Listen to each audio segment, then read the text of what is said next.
Donald Trump You promised to end birthright citizenship on day one. Is that still your plan? Yeah, absolutely. We're the only country that has it. አሁንም እቅዴ ውስጥ አለ። እንዲህ አይነት ህግ ያለን ብቸኛ ሀገር ነው። ታውቂያለሽ? አንድ ሰው አንድ እግሩ አሜሪካ ስለገባ ብቻ እንኳን ደስ አለህ ዜግነት አግኝተሃል ይባላል። ይሄ መቆም አለበት። We're going to end that. አሜሪካ ውስጥ የተወለዱ ብዙዎች ከተወለዱባት ደቂቃ ጀምሮ አሜሪካዊ ሲሆኑ ቆይተዋል። ደግሞም ከወላጆቻቸው አንዱ የአሜሪካ ዜግነት ያላቸው ህፃናትና ታዳጊዎችም የዜግነቱን መብት አግኝተዋል። ይህ እንዲሁ በስሜት የሆነ አይደለም። ህግ ረቆለት ህገ መንግስትም ማውቆት ሲደረግ የኖረ ነው። በአውሮፓውያኑ 1898 የተጻፈው የአሜሪካ ህገ መንግስት አውቆታል። በኋላም በ1982 የተሻሻለው ህገ መንግስት 14ኛ አንቀጽ የዜግነት የማግኘት መንገዱን አስፍቶ ህጋዊ ወረቀት ከሌላቸው ወላጆች ለተወለዱ ልጆችም ዜግነት ሰጥቷል። እናም ዶናልድ ትራምፕ ይህንን ሊሽሩ ህጉንም ማረቀው ሊጥሉ ተነስተዋል።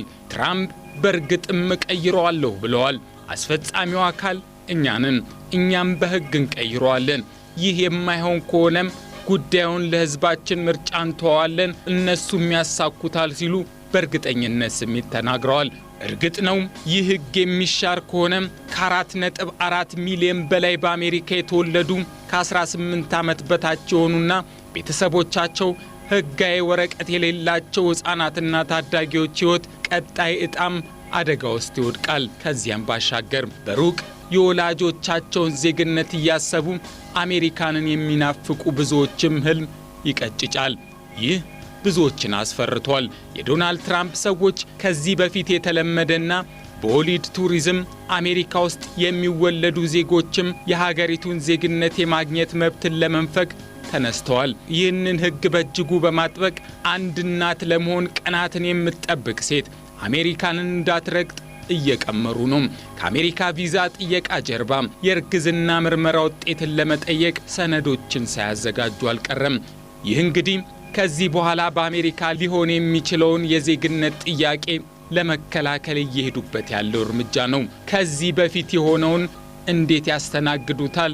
የብዙዎች ስጋት ነው። ብዙዎች ይህንን የዶናልድ ትራምፕን ሐሳብ ከወዲሁ እየተቃወሙት ይገኛሉ።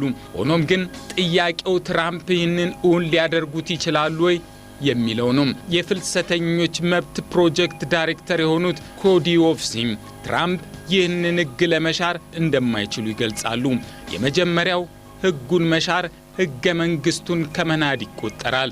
ሁለተኛው ደግሞ ከዚህ አልፎ ህጉን በሀገሪቱ ጠቅላይ ፍርድ ቤት ቢያቀርቡትም በአጭር ጊዜ የሚሳካ አይሆንም። ቢያንስ ከ10 ዓመት በላይ የሚፈጅ ክርክር ይኖረዋል ሲሉ ያነሳሉ። በህግ አስፈጻሚው አካል ውሳኔ ህጉን መሻርም ፈጽሞ እንደማይታሰብ ያምናሉ።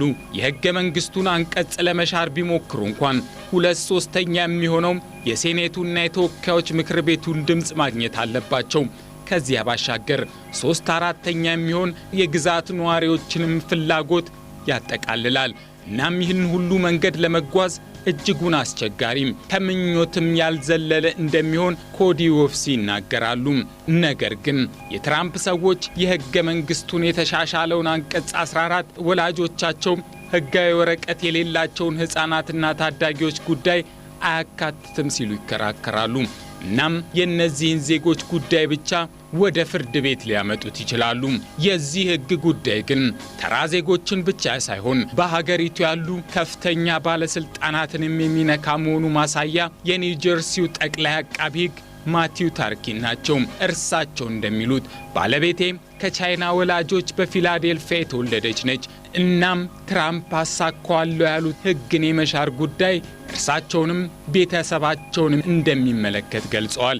የስደተኞች ህግ ማዕከል ኃላፊዋ ሶፊያ ኖቪስ ግን አሳሳቢው ጉዳይ ትላለች። ዶናልድ ትራምፕ ያሰቡት ተሳክቶ ብዙዎች ዜግነት የሚነጠቁ ከሆነ የትም መሄድ የማይችሉ የምንም ሀገር ዜግነት የሌላቸው ህዝቦችን መፍጠር ይሆናል።